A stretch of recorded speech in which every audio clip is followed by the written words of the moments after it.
जय गुरु जी। शुक्राना गुरु जी। सारी संगत को जय गुरु जी। संगत जी, आज हम एक आंटी जी का सत्संग सुनेंगे जिनका ये दूसरा सत्संग है और उन्होंने बहुत अच्छे से बताया है कि गुरु जी उनकी सारी परेशानियां कैसे दूर कर रहे हैं, कैसे उनको आंसर्स दे रहे हैं, कैसे उनको दर्शन दे रहे हैं। ये सत्संग पूरा ज़रूर सुनिएगा, आपको बहुत सारे आंसर्स मिलेंगे और बहुत सारी बातें सीखने को मिलेंगी। खासकर जो नई संगत है उनको बहुत कुछ सीखने को मिलेगा। तो चलिए आंटी जी का सत्संग सुनते हैं। ओम गम गणपतये नमः। ओम नमः शिवाय। शिवजी सदा सहाय। ओम नमः शिवाय। गुरुजी सदा सहाय। सभी साधकों को, संगतों को, सेवादारों को मेरा जय श्री राम। मैं अपना दूसरा सत्संग रिकॉर्ड कर रही हूँ आज। कल ही मैंने 7 तारीख को अपना पहला सत्संग रिकॉर्ड किया था।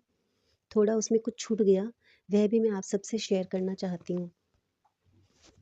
मेरी सहेली ने मुझे घर पर गुरुजी का सत्संग रखा था और उसमें मुझे भी बुलाया था। तो गुरुजी मेरे आसपास बहुत समय से, बहुत सालों से रह रहे थे, लेकिन मैं उनसे ज़्यादा कनेक्टेड नहीं हुई थी। तो मैं उस सत्संग में गई और वहाँ बहुत अच्छे भजन चल रहे थे। बहुत अच्छा घर सजाया हुआ था, सीढ़ियाँ भी सजाई हुई थी, द्वार सजाया हुआ था। बहुत ही अच्छा लग रहा था वहाँ पर, बहुत अच्छा माहौल था। वहाँ पर जब मैं गई, मैं आँख बंद करके बैठी और सारा भजन सुनने लग रही थी। मुझे बहुत अच्छा लग रहा था, पता नहीं मैं किसी दूसरी ही दुनिया में थी। बहुत अच्छा महसूस हो रहा था। लेकिन एक चीज़ मुझे वहाँ परेशान कर रही थी और शायद उस समय से ज़्यादा मुझे बाद में ज़्यादा उस चीज़ ने परेशान किया। जैसे ही मैं वहाँ गई, मुझे जल प्रसाद दिया गया, फिर थोड़ी देर में चाय प्रसाद दिया गया। ऐसे थोड़ी ही देर में कुछ ना कुछ, कुछ ना कुछ, कुछ ना कुछ देते गए। हम जिस माहौल में पले-बढ़े हैं, हमें उसकी इतनी आदत हो जाती है कि हम दूसरे कल्चर में हमें अजीब लगता है, क्योंकि हम उसके लिए यूज़्ड टू नहीं होते। तो मैं उन चीज़ों का महत्व नहीं समझ पा रही थी। मुझे लगा झूठे मुँह भगवान के इसमें बैठे हुए हैं। जब उनको भगवान मानते हो तो झूठे मुँह क्यों बैठने लग रहे हैं? क्या है? तो ये चीज़ें मुझे अजीब लग रही थी। मुझे लग रहा था मैं कितना खाऊँ? अभी फिर कुछ दे दिया, फिर कुछ दे दिया। मैं खाने में ध्यान लगाऊँ, उसको प्रसाद को सँभालूँ या भगवान में ध्यान लगाऊँ? ये मैं समझ नहीं पा रही थी। मैं अपना प्रसाद बार-बार अपने आगे रख रही थी कि पहले मैं भजन में ध्यान लगाती हूँ आँखें बंद करके, बाद में खाऊँगी। लेकिन वहाँ थोड़ी-थोड़ी देर में कुछ न कुछ आता जा रहा था, जो मुझे बहुत परेशान कर रहा था। उन चीज़ों का मर्म मुझे आज समझ में आता है कि उसका मतलब क्या था। तो उसके बाद फिर खाना भी हुआ और खाने में प्याज़ लहसुन भी था। मैं ठाकुर जी को भोग लगाती हूँ, तो मैं प्याज़ लहसुन का परहेज़ करती हूँ। तो वहाँ मैं खुद ही चली गई कि भई मेरे में ये मत डालो। वहाँ सब कह रहे थे फिनिश करो, ख़त्म करो, बिल्कुल नहीं बचाना है, बिल्कुल नहीं बचाना है। तो मैंने कहा नहीं, मुझे एक ही प्लेट में दे दो, मैं इसी में अपने पूरे परिवार का एक में ही खा लेंगे हम, क्योंकि हम ज़्यादा नहीं खाएँगे हम। उस समय इस प्रसाद का महत्व नहीं पता था हमें।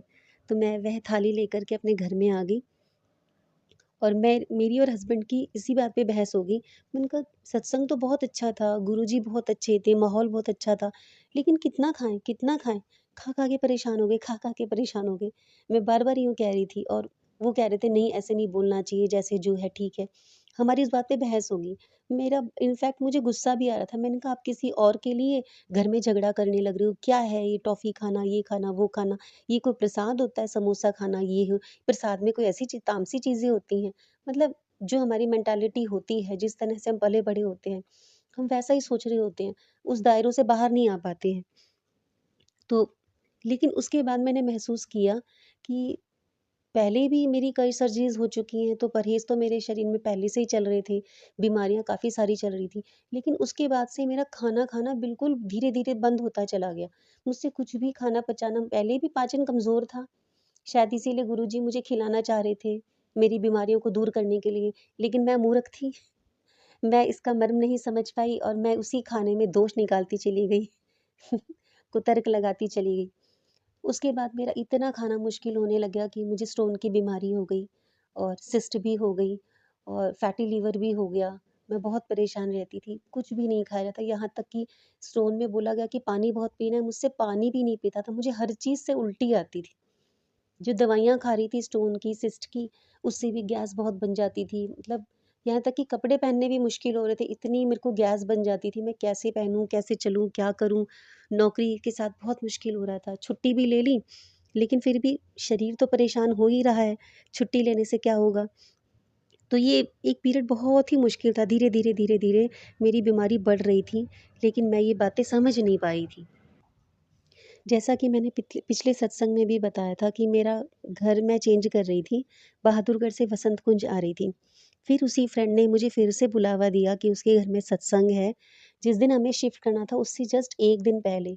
तो मुझे अच्छा तो लगा था, मेरी फ्रेंड भी बहुत अच्छी थी और मुझे गुरुजी अच्छे लगते थे। बस हाँ, मेरा दिमाग कुछ तर्क-वितर्क लगाया करता था, वो अलग बात थी। मैंने गुरुजी पे कभी शक नहीं किया, उनमें मुझे आस्था थी। लेकिन 1 दिन पहले मैं कैसे करती, मुझे घर की पैकिंग भी करनी थी, तो मैं वहाँ नहीं जा पाई। मुझे इसका बहुत अफ़सोस था कि मैं जाना चाहती थी और नहीं जा पाई। लेकिन हाँ, ये नहीं पता था कि गुरुजी तो मुझे अपने पास ही बुला रहे हैं।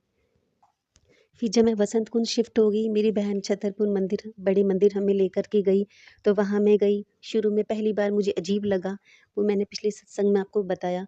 लेकिन उसके बाद मेरा धीरे-धीरे इतना जुड़ाव होता चला गया। मेरे पास फ़ोन में यूट्यूब पे बहुत सारे मैसेजेस आने लगे। कई सारे मैसेजेस आते थे, इतना सारा मैं डिस्कस नहीं कर सकती, मैं थोड़ी बातें बताती हूँ। जैसे दिवाली से कुछ दिन पहले उस समय भी मैं बहुत ज़्यादा बीमार रह रही थी। घर में बहुत तनाव रह रहा था। नए घर में आ तो गए थे, लेकिन हस्बैंड वाइफ में मनमुटाव बहुत ज़्यादा रह रहा था, कई कारणों से। तो हमारे बीच ज़्यादा बात नहीं हो रही थी, तो मेरे मन में बड़ी उदासी थी कि नए घर में पहली दिवाली थी, लेकिन उत्साह नहीं था। शायद थकान थी, मैं इतना ट्रैवल कर रही थी, वो सभी कई वजह जुड़ी हुई थी। लेकिन गुरुजी ने कहा कि बेटा एक मैसेज ऐसा आया कि तू दिवाली आ रही है और तू दिवाली की तैयारी नहीं कर रही है, घर की सफाई कर, घर की सफाई कर। और फिर मैंने गुरुजी की बात मान के मैंने कहा ठीक है गुरुजी कह रहे हैं, तो ठीक है। एक दिन मैंने थोड़ा-सा काम करने का मन तो नहीं कर रहा था, शरीर बहुत दुख रहा था, फिर भी घर की सफाई करनी स्टार्ट करी और सच में घर में इतना गंद निकला। मेरा बेटा खाने का बहुत ज़्यादा चोर है, जैसे मैंने बताया था। अब तो टचवुड खाने लगा है खाना। खाना छुपा रखा था जगह-जगह घर में, रोटी, सब्ज़ी जो मैं इतनी सुबह-सुबह 3-4 बजे उठ कर के बनाया करती थी बड़ी मेहनत से, वो उसने इधर-उधर छुपा रखा था खाना और वो सारा सड़ रहा था। तो मुझे लगा देखो गुरुजी ने ये बताया और हमारे घर में इस बात पे बहुत झगड़ा भी हुआ, ऑब्वियस है होना ही था। तो भोजन की बर्बादी, हम इतनी मेहनत करने लग रहे, इतनी मेहनत से कमा रहे हैं और उसको भोजन का वो नहीं था, बाहर से कुछ-कुछ ले कर के खा लेता था। तो घर में काफ़ी झगड़ा भी हुआ इस बात पर। गुरुजी जैसे घर के बड़े हमें समझाते हैं, गुरुजी ऐसे-ऐसे मैसेजेस आते रहते थे, ऐसा लगता था कि हाँ, हमें कोई सही इंस्ट्रक्शन देने लग रहा है, बताने लग रहा है हमें क्या करना चाहिए, क्या नहीं करना चाहिए। और कुछ दिन पहले आया कि बेटे द्वार सजा। मैं हमेशा दिवाली पे मुझे बहुत उत्साह रहता है, मैं बहुत अपने शरीर से बढ़ कर के काम करती हूँ कि ये कर लूँ, वो कर लूँ। अपनी तरफ से पूरी चीज़ें ट्रेडिशंस का पालन करने का प्रयास करती हूँ। तो लेकिन अब की बार मेरे में अंदर थकान थी और उमंग नहीं हो रही थी। तो गुरुजी ने कहा कि बेटे द्वार सजा, मैं तुझे कबूतर विच दर्शन दूँगा। ऐसे 2 मैसेजेस आए, अच्छे से सजा। तो फिर मैंने कहा ठीक है, तो मैंने फिर धनतेरस से 1 दिन पहले ही की क्योंकि हमारे यहाँ पूजा धनतेरस पे शुरू हो जाती है। 5 दिन का फेस्टिवल होता है हमारे यहाँ। तो मैंने सोचा धनतेरस से 1 दिन पहले द्वार सजा देती हूँ और सच में जब मैं द्वार सजाने लग रही थी, उसी समय में एक कबूतर वहीं बैठा हुआ था और बुद्धि तो काम करती है। मैंने सोचा वो तो ऐसे ही आती रहती हैं, सारी चीज़ें सच थोड़ी ना होती हैं। कबूतर तो कितने घूमते रहते हैं फ्लैट्स में, दिन-रात दिखते रहते हैं। क्या ज़रूरी है वही हों? और जब तक मेरा द्वार सज नहीं गया, मैं स्वास्तिक बना रही थी। हनुमान जी वाले तिलक से स्वास्तिक बनाते हैं, हमारे यहाँ कुछ ऐसे ट्रेडिशंस हैं। तो शुभ लाभ लिखा और रंगोली बनाई, ये कई चीज़ें करी मैंने, जैसे भी मैं करती हूँ। तो जब तक मेरा काम शुरू हुआ और जब तक खत्म नहीं हो गया, तब तक वह कबूतर वहीं बैठा रहा। मन में शंका आ रही थी कि क्या ये गुरुजी हैं, क्या है? मैं बार-बार उस कबूतर को देखती, वो कबूतर वहाँ से हिला नहीं और तभी शाम को मेरे फ़ोन में मैसेज आया जब मैंने फ़ोन उठाया तब देखा कि ये कह रहे, "मैं वही था, जो तू सोच रही थी, मैं वही था।" दिवाली पर ही छोटी दिवाली वाले दिन फ़ोन पे एक मैसेज आया, जैसे आते ही रहते हैं सारे। तो उसमें आया कि बेटा तेरे पे 2 दिन बहुत ज़्यादा कष्ट है और चिंता मत कर मैं तेरे साथ हूँ। कुछ ऐसे पंजाबी में था, उसका मतलब यही था और ठीक है मैंने इसको बड़ा कैजुअली लिया। मैंने कहा ये तो सबके लिए होती है, जनरल चीज़ें होती हैं, ज़रूरी थोड़ी सारा मेरे लिए ही है ना? तो सबके लिए आती हैं ऐसी चीज़ें, तो मैंने उसको ज़्यादा सोचा नहीं। लेकिन सच में बड़ी दिवाली वाले ही दिन हमारे घर में बहुत ज़्यादा झगड़ा हो गया और वो झगड़ा मैं बयान नहीं करूँगी। तो बहुत ज़्यादा घर में तनाव हो गया। मुझे लगा आज लक्ष्मी पूजन करना है और आज घर में ऐसी चीज़ हो रही है, फिर समझ नहीं आ रहा था क्या करूँ? और घर में बहुत ज़्यादा तनाव हो गया। तो बिल्कुल मन भी नहीं कर रहा था पूजा करने का, लेकिन फिर भी शाम को अपने मन को किसी तरह से शांत करके कि ठीक है, जो है गुरुजी सँभाल लेंगे, जो भी है जैसे अपने कस्टम्स करने होते हैं, सारी चीज़ ठीक करनी होती है। तो शाम को वैसे मैंने पूजा करी, लेकिन तनाव का माहौल तो घर में बन गया था और मन में बहुत ज़्यादा उदासी थी। मैं अपने आप को एक्सप्रेस करना चाहती थी कि मैं इस चीज़ में रॉन्ग नहीं हूँ, लेकिन मैं अपने आप को कैसे बताऊँ समझ नहीं आ रहा था। मुझे ऐसे लग रहा था मेरे कुछ रिश्ते जो मेरे बहुत नज़दीक हैं, वो मेरे से छूटने लग रहे हैं। और 2-4 दिन में ही गुरुदेव के मैसेज आए, गुरुजी के मैसेज आए कि चिंता मत कर बेटी, मैं तेरे साथ हूँ, तेरे कर्म कट रहे हैं, कष्ट भारी दिन थे वो तेरे पर से टल गया है, वो मैंने टाल दिया है। तो थोड़ा-थोड़ा बीच में अंडरस्टैंडिंग होने लगी, बात होने लग गई और फिर मुझे लगा था मेरी बहनें, मेरी माँ मेरे से छूट जाएँगी और फिर मैं किससे अपनी बातें शेयर करूँगी, मेरे पास कोई नहीं होगा। लेकिन गुरुजी का मैसेज आया कि तेरे अपनों को तेरे से दूर नहीं होने दूँगा और आई लिटरली क्राइड। मुझे ऐसे लगा था कि सब छूट रहा है लेकिन गुरुजी एक-एक बात महसूस कर रहे होते हैं, एक-एक बात बता रहे होते हैं। उफ़! जय गुरुजी, शुक्राना गुरुजी। गुरुजी हर सत्संग में ऐसे लिखा हुआ होता था कि इसमें तुझे 2 हिंट मिलेंगे, इसमें तुझे 3 हिंट मिलेंगे, ये 3 काम कर, 3 काम कर। मुझे समझ नहीं आते थे, एक्चुअली समझ क्या नहीं आता था, शायद मैं सत्संग वैसे ही चलाती रहती थी, उसको इतने हृदय से दिमाग लगा के नहीं सुन रही होती थी, बस मेरा ध्यान कहीं और होता था। शरीर मतलब सुनने को सुन रही होती थी लेकिन मन कहीं और होता था, तो मैं सुन नहीं पाती थी। तो गुरुजी के ऐसे भी कई मैसेजेस आए कि बेटा तू ज़्यादा सत्संग मत सुन, एक दिन में एक सत्संग सुन और ध्यान से सुन। मैं सारा शुरू-शुरू में तो मैं सारा दिन सत्संग सुना करती थी। ऐसे लग रहा था जैसे सत्संग सुनने से ही उद्धार होगा, मेरा ट्रांसफ़र हो जाएगा। फिर ये आया कि बेटा दिन में एक ही सत्संग सुन और उसमें कहा कि अब तो खोल के तू बहुत भोली है, तू मेरे संकेतों को समझ नहीं रही है, तू ये काम कर। तो मैंने उस एक ही सत्संग सुना और ध्यान से सुना, तो उसमें यही था कि ये तेरा बेटे को मैंने ब्लेस किया है। मेरे आशीर्वाद से, गुरु के आशीर्वाद से तुझे ये बेटा मिला है, उसको तांबे के लोटे में जल पिला, जल प्रसाद पिला। तो फिर मैंने ये करना शुरू कर दिया। एक और मैसेज आया मेरे पास, एक बहुत ही अच्छा सत्संग है। संगत जी, मुझे इतनी भाषा नहीं आती बोलनी, मैं प्रयास कर रही हूँ बोलने का। गुरुजी ने कहा कि मैं तेनू दर्शन दूँगा। बेटी तू बहुत भोली है, तू कुछ समझ नहीं पाती है, तो मैं तुझे खुद दर्शन दूँगा। मैंने इस चीज़ को भी इतना दिल से नहीं लिया, मैंने कहा ठीक है, आती रहती हैं तो मैंने कहा ये कोई गुरुजी थोड़ी ना लिखते हैं, जो कोई बना रहे हैं वो थंबनेल पे ऐसे ही लिख देते हैं, सबके लिए होती हैं। इन चीज़ों का लिटरली मीनिंग मैंने ना नहीं समझा, लेकिन हर चीज़ का अर्थ होता है। सच में उस दिन मैं स्कूल से आ रही थी, ग्रीन मेट्रो में बैठी हुई थी, मैं लास्ट वाला डब्बे में बैठी हुई थी, तो मैं सो चुकी थी, मैं इतनी थक गई थी कि मुझे आँखें बंद करके मैं सो गई थी। लेकिन मुझे ऐसे लगा जैसे मुझे कोई देख रहा है। नॉर्मली कोई हमें जेंट्स देखते हैं क्योंकि फीमेल डब्बा नहीं था, आखिरी डब्बा था, तो मुझे पंजाबी बाग से चेंज करना होता था। तो इसीलिए मैं फीमेल वाले में नहीं जाती थी कि वहाँ ज़्यादा चलना पड़ेगा। तो लास्ट वाले डब्बे में एक फीमेल की सीट होती थी, मैं वहाँ बैठ जाती थी।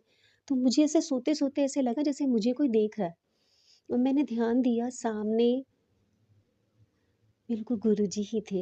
मुझे गुरुजी का ही ख़्याल आया, बिल्कुल वही शक्ल, काले कपड़े पहने हुए थे और जैसे मैं बचपन में शिव जी को सोचा करती थी, ये कुंडल पहने हुए, एक फ्लैट वाले कुंडल, वैसे। तो मैं शुरू से चाहती थी कि ऐसे कुंडल मैं भी पहनूँगी, बड़े-बड़े शिव जी जैसे। मतलब मेरे मन में बचपन से जो शिव जी की छवि थी, वैसे कुंडल। और मैंने किसी जेंट्स को ऐसे पहने नहीं देखे थे आज तक ऐसे कुंडल, एक्सेप्ट शिव जी के अलावा। और उनके हाथों में भी अंगूठियाँ थी, जैसे नॉर्मली जेंट्स पहनते हैं वैसी ही थी और एक कंगन भी था, कंगन भी वैसे ही फ्लैट उसी तरह का था। और वो बैठे भी वैसे ही थे जैसे मैंने आज तक गुरुजी की फ़ोटोज़ देखी हैं और वो मुझे देख रहे थे। नॉर्मली हमें जब जेंट्स देखते हैं तो अजीब लगता है कि ये क्या है, क्यों देख रहे हैं, अजीब-सा लगता है। पर पता नहीं मेरे मन में ऐसी थॉट आई जैसे ये गुरुजी हैं और मैंने उन्हें देखा और आँखें नीची कर ली और तब मेरी बुद्धि काम कर रही थी। मन कह रहा था ये गुरुजी हैं कि उनको हाथ जोड़ूँ, उनको स्माइल पास करूँ और जाके मिलूँ, ऐसे बोलूँ। लेकिन दिमाग ही कह रहा था पागल है क्या तू? कोई भी आदमी है, किसी भी आदमी के पास चली जाएगी, ऐसे बोल देगी और लोग क्या सोचेंगे ऐसे किसी को देखने लग रही है। मैंने कहा ठीक है, अगर वो गुरुजी भी हैं, अगर वो सच में गुरुजी हैं, तो वो समझेंगे कि मैं तो संसार में हूँ, मैं कोई ऐसे दूसरे लोक में तो हूँ नहीं कि मैं अपने आप को एक्सप्रेस कर पाऊँगी, तो मैं इस संसार के हिसाब से ही तो बिहेव करूँगी। ये मेरे दिमाग में ये सब चीज़ें चलने लग रही थी। अगर मेरे हस्बैंड को पता चलेगा मैंने किसी से ऐसे बात करी, तो उनको कितना अजीब लगेगा। और मैं सोचती जा रही हूँ और मेरा मन कर रहा है मैं उनको देखूँ। ऐसे किसी के लिए कभी फ़ील नहीं हुआ आज तक। मन कर रहा था कि उनको देखूँ, ये गुरुजी हैं, लेकिन दिमाग कह रहा था नहीं पागल है, ऐसे देखते हैं क्या किसी को? और मैं आँखें बंद करके वापस से ही लेट गई और मुझे पता था वो मुझे देख रहे हैं। और उसके बाद फिर थोड़ी देर बाद मैंने आँखें खोली, वो वहाँ पर नहीं थे, जबकि बीच में कोई स्टेशन भी नहीं आया था। मैंने उनको उतरते हुए भी नहीं देखा क्योंकि मेरी चेतना वहीं पर थी, उसी सीट की तरफ वहाँ पर। लेकिन वहाँ मैंने किसी को उतरते हुए नहीं देखा, वो पता नहीं कहाँ थे। और उस समय मतलब उससे उन्हें देखने से पहले मेरे इतना ज़्यादा सर दर्द था, क्योंकि जैसे मैंने पहले सत्संग में बताया, स्कूल में माहौल ऐसा था, मैं बहुत परेशान रही थी, ट्रैवलिंग से भी, शरीर की थकान भी, और माहौल ऐसा हो रहा था कि स्कूल में सब लेग पुलिंग चल रही थी बहुत ज़्यादा। तो मैं हर तरह से ही बहुत थक जाती थी, मेरा बहुत सर दर्द हो रहा था। अब कितना खाना लेकर के जाऊँ, भूख प्यास भी लगती है, रास्ते में कहाँ टॉयलेट जाऊँ ये भी समस्या हो जाती थी। तो बहुत सर दर्द हो रहा था। लेकिन जैसे ही मैंने गुरुजी को देखा, उसके बाद अचानक से मेरा सिर इतना हल्का हो गया, जैसे उन्होंने इतनी दूर से ही मेरे सर पे हाथ रख दिया। उसके बाद आगे के दोनों 2 मेट्रो और ट्रैवल करती हूँ, मैं बदल के जाती हूँ। उसके बाद आरटीवी से घर आती हूँ, पैदल भी आती हूँ उसके बाद, मतलब इतना लॉन्ग ट्रैवल करना पड़ता था। और लेकिन मेरे सर पर ऐसे लग रहा था कि कोई एक हाथ चल रहा है छत्र की तरह से, और एकदम सिर दर्द गायब। मुझे इतना लाइट फ़ील हो रहा था, बहुत ही लाइट फ़ील हो रहा था।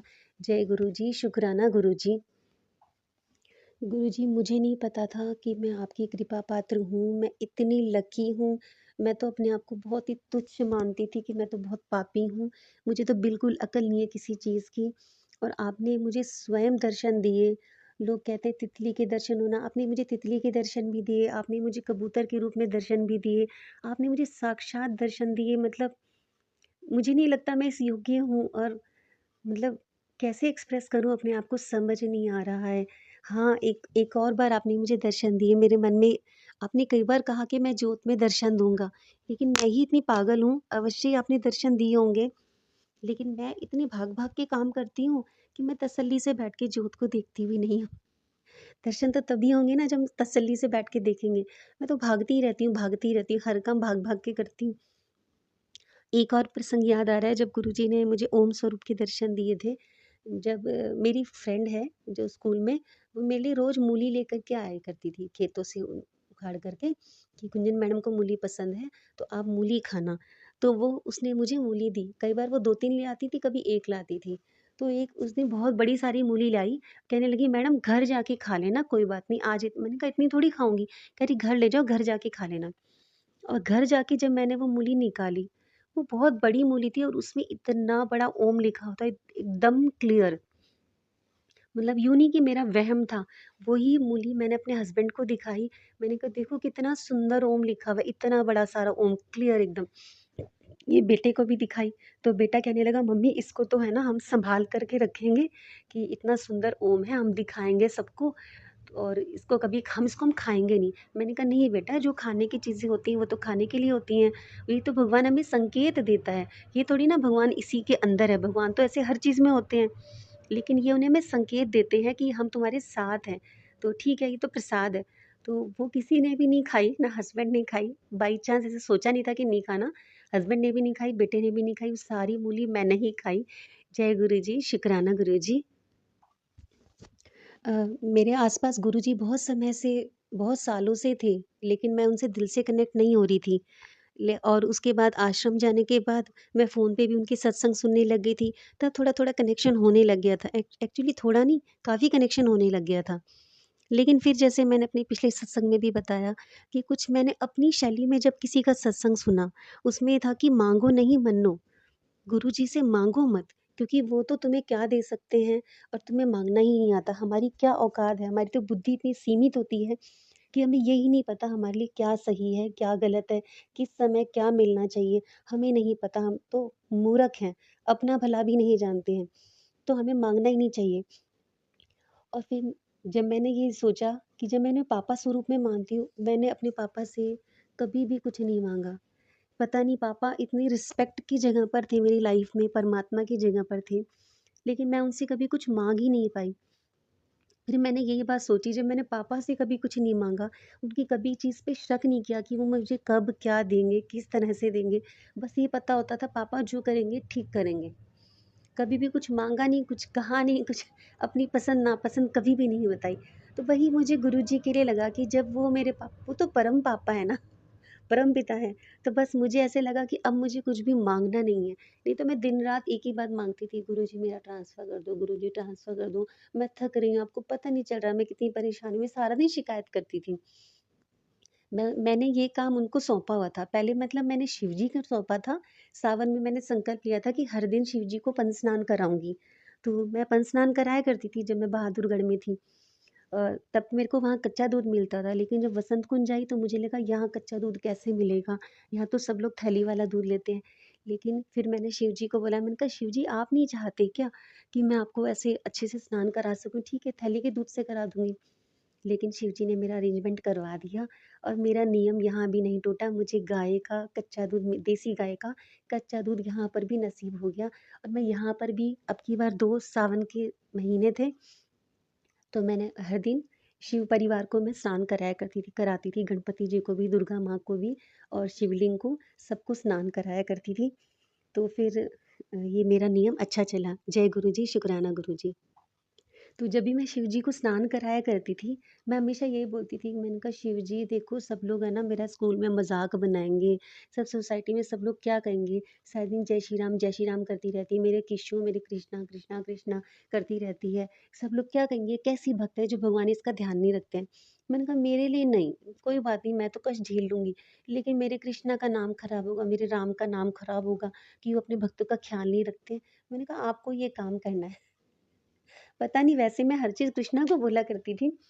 लेकिन अब की बार मैंने शिव जी को ये बात कही। मैंने कहा ये काम मैं आपको सौंप रही हूँ, आपको ये काम कराना है। मैंने कहा देव तो सोए हैं अभी 4 महीने तक, उनको तो मैंने सुला दिया। मैंने कहा शिव जी आपको ये काम करना है ताकि मेरे कन्हैया का नाम खराब ना हो। ये तो मैंने उनको कहा था और दिन-रात माँगा करती थी। लेकिन जब मैंने ये सुना माँगो नहीं मन्नो, तो बस दिमाग में ये बात बैठ गई अब कुछ नहीं माँगना। अब भगवान जो करेंगे, जब करेंगे, जैसे करेंगे, सही करेंगे। अब भगवान जैसा भी चाहते हैं, अगर वो चाहते हैं मैं कष्ट झेलूँ तो ठीक है कोई बात नहीं।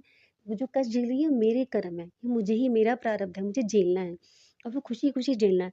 मैंने सोचा ये तो मेरा ही डिसीज़न है यहाँ आने का, ये करने का, तो मैं शिकायत किससे करूँ? कोई बात नहीं। भगवान जैसे रखेंगे जाहि विधि राखेरम ताहि विधि रहिए। तो मैंने भगवान से कुछ भी माँगना बंद कर दिया। लेकिन गुरुजी से धीरे-धीरे इतना जुड़ाव होने लग गया कि शिवजी ही गुरुजी लगने लग गए मुझे और मन में एक इच्छा आई कि जैसे कि गुरुजी के स्वरूप को रूप पहले तो मैंने सोचा ठीक है ईश्वर तो सब जगह होते हैं, तो ठीक है मेरे पास शिवलिंग है, मैं शिवलिंग को स्नान कराती हूँ, एक शिव जी की फ़ोटो भी है। तो मैंने कहा ठीक है क्या ज़रूरत है? हस्बैंड भी कह रहे कितनी फ़ोटोज़ रखोगी, क्या करोगी? सारा घर भर रखा है। तो मैंने कहा कि पता नहीं मेरे मन में इच्छा आ रही कि मैं क्योंकि गुरुजी एक मैसेज ऐसा आया तू मेरा स्वरूप ला। तो मुझे ऐसे लगा कि मेरे पास होना चाहिए। तो फिर मन में इच्छा आ गई, तो मैं एक दुकान पे चली गई खरीदने के लिए। तो मेरे हस्बैंड ने कहा रहने दो आश्रम से ले आना। तो मैंने कहा ठीक है, मैं तो सोच के गई थी कि मैं लेकर के आऊँगी, लेकिन ये पता चला कि खरीदना नहीं चाहिए। ठीक है, आश्रम गए तो वहाँ पर भी वहाँ मुझे पता ही नहीं चला कहाँ से खरीदना है। किसी से मैंने पूछा नहीं, चुपचाप वहाँ से गए, निकल गए, तो ये नहीं पता था कहाँ से लेते हैं, कहाँ से खरीदते हैं, कहाँ से पूछते हैं, पता नहीं था। तो मेरे हस्बैंड ने कहा मैंने कहा वहाँ तो कोई शॉप ही नहीं थी, वहाँ तो कुछ ऐसा था ही नहीं देने का। मैंने कहा कहाँ कौन कहाँ देगा? तो हस्बैंड को भी समझ नहीं आया, मुझे भी समझ नहीं आया। तो उन्होंने अपनी मम्मी को कहा, मेरी सासू माँ को, क्योंकि उनके पास बहुत सारे फ़ोटो स्वरूप हैं। तो उन्होंने कहा मम्मी इसको फ़ोटो चाहिए हमें। तो मेरी सासू माँ कहने लगी अच्छा मैं दे दूँगी तुम चिंता मत करो। तब तक वो अपने मायके गई हुई थी फरीदाबाद, वो यहाँ पर नहीं थी। उन्होंने कहा कि जब मैं घर आऊँगी तो मैं तुम्हें स्वरूप दे दूँगी, खरीदना मत, खरीदते नहीं हैं। तो हमने कहा ठीक है, तो मैं इंतज़ार करने लग रही थी कि गुरुजी का कब आएगा। तो फिर हम ही मम्मी को फरीदाबाद लेने के लिए गए वहाँ से। मैंने कहा मम्मी बहुत दिन हो गए आपको गए हुए वहाँ पर, अब आ जाओ, चलो अपने घर वापस आओ। तो हम लोग लेकर के आए, तो हमारा ये कार्यक्रम बना कि हम लोग फरीदाबाद से गुरुजी के आश्रम होते हुए जाएँगे और वहाँ लंगर प्रसाद खा के फिर वापस जाएँगे। तो पता नहीं मम्मी ने कैसा क्या प्रोग्राम बनाया, इतनी लेट हो गई। एक तो हम नहीं जा पाए, वो कार्यक्रम हमारा कैंसिल हो गया और हम सीधा यहाँ आ गए। फिर वही बात है, हस्बैंड भी नहीं माने और उन्होंने थोड़ा लेट कर दी, तो हस्बैंड कह रहे इतनी लेट हो गई, अब नहीं, सीधा घर जाना है। तो हमने सोचा ठीक है। अगले दिन हम वहाँ गए, सासू माँ कहने लगी कि हमने कहा मम्मी स्वरूप देने के लिए, तो उन्होंने मुझे एक छोटा सा लॉकेट स्वरूप दिया और उसके बाद उन्होंने कुछ नहीं दिया। तो मैं बहुत खुश हुई, लॉकेट स्वरूप मिला, लेकिन मन में ना मेरे यूँ हो गया, मैंने कहा मुझको फ़ोटो स्वरूप नहीं दिया। फिर मैंने सोचा चलो कोई बात नहीं, जैसे गुरुजी की जो इच्छा, ठीक है, ऐसे ही रख लूँगी मैं। तो मैंने अपने वो पर्स में लॉकेट स्वरूप रख लिया। मैंने पहना नहीं, मैंने कहा सब लोग कहेंगे, किसी को क्यों दिखाने की ज़रूरत है। सब कहेंगे कभी कुछ बोलती है, कभी कुछ बोलती है, कभी कृष्णा कृष्णा करती रहती है और अभी गुरुजी कहेगी। तो मैंने उसको पहना नहीं, मैंने अपने पर्स में रख लिया। मैंने कहा किसी को दिखाने की क्या ज़रूरत है, सारे भगवान तो एक ही होते हैं। उसी उसी सब उसकी चेतना के ही अलग-अलग रूप हैं, हम उसे कुछ भी नाम दे दें, कैसे भी पुकार लें, है तो एक वही दिव्य ज्योति ही। तो मैंने उसको अपने पर्स में रखा। लेकिन संगत जी एक बात बताऊँ, मेरे साथ जो एक टीचर बैठती है, वो हैंडीकैप है और वो बहुत परेशान रहती है कई चीज़ों से। तो मेरे को पता नहीं कि उस पे दया आ गई। वो मुझे कह रही थी कि मेरा मन करता है कि मुझे गुरुजी का स्वरूप मिले और मुझे तो कोई लेके नहीं जाएगा, मैं खुद जा नहीं सकती, कुछ नहीं कर सकती। तो मेरे मन में आया कि मैं वो स्वरूप उसको दे दूँ। मैंने सोचा ठीक है, गुरुजी तो मेरे मन में है ना, कि जैसे मेरे पापा मेरे मन में बसते हैं, ऐसे गुरुजी मेरे मन में बसते हैं, क्या ज़रूरी है कि उसी में रखना है? तो फिर मैंने वो स्वरूप उसको दे दिया। अब मेरे पास तो स्वरूप है नहीं, अब मैं क्या करूँ? इच्छा थी मेरे पास स्वरूप लेने की, मन में दुःख भी आया कि मुझे उन कहा था उन्होंने मैं दूँगी, तो मुझे लगा शायद वो इसी के देने की बात कर रही थी, और मुझे मिला नहीं। लेकिन देखो, गुरुजी को जो करवाना होता है अपने आप करवाते हैं। अगले ही दिन सोमवार को मेरी बहन ने कहा कि तुझे इतना अच्छा लगता है आश्रम जाना, तो मैं तुझे एक तरीका बता देती हूँ ताकि तुझे किसी पे डिपेंड नहीं होना पड़ेगा, बार-बार खर्चा भी नहीं लगाना पड़ेगा, तू बस से जाना, बस से आना। तो सोमवार को ही स्कूल से ही दीदी ने कहा कि तू वहाँ मेट्रो से मिलना मुझे, मैं आऊँगी और मैं तुझे बस का रास्ता बताऊँगी। और वो मेरे बेटे को लेकर के आ गई। हम लोग बस स्टैंड पे मिले और वहाँ से हम बस से चले गए। और वहाँ फिर मैंने दीदी को बोला, मैंने कहा दीदी यहाँ पूछते हैं कहाँ मिलता है फ़ोटो स्वरूप ऐसे। तो अभी तक तो हम किसी ने किसी से पूछा नहीं थी। अब की बार हस्बैंड के साथ मुझे डर लग रहा था, मैं पूछूँ, क्या करूँ, कैसे? लेकिन दीदी के साथ तो मैं फ्री थी, तो मैंने वहाँ सेवादारों से पूछा कि हमें फ़ोटो स्वरूप चाहिए, तो उन्होंने हमें बताया कि वहाँ बाहर मिलता है, जो एक अलग से जगह बना रखी है। तो वहाँ पे जाकर के मैंने फ़ोटो स्वरूप ले लिया, मैं घर में लेकर के आ गई।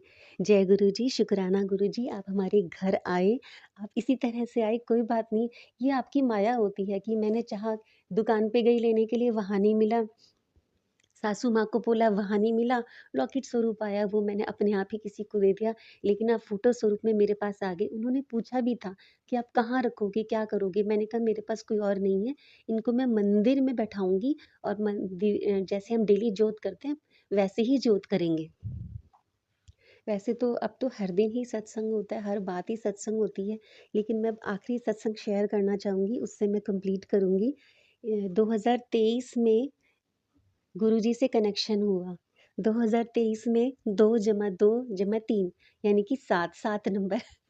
तो बहुत अच्छे वर्ष में गुरुजी से कनेक्शन हुआ और मैंने सोचा था कि मैं सत्संग पहले ही शेयर कर लूँगी, ये नहीं सोचूँगी कि भई ट्रांसफ़र जब होगा तब।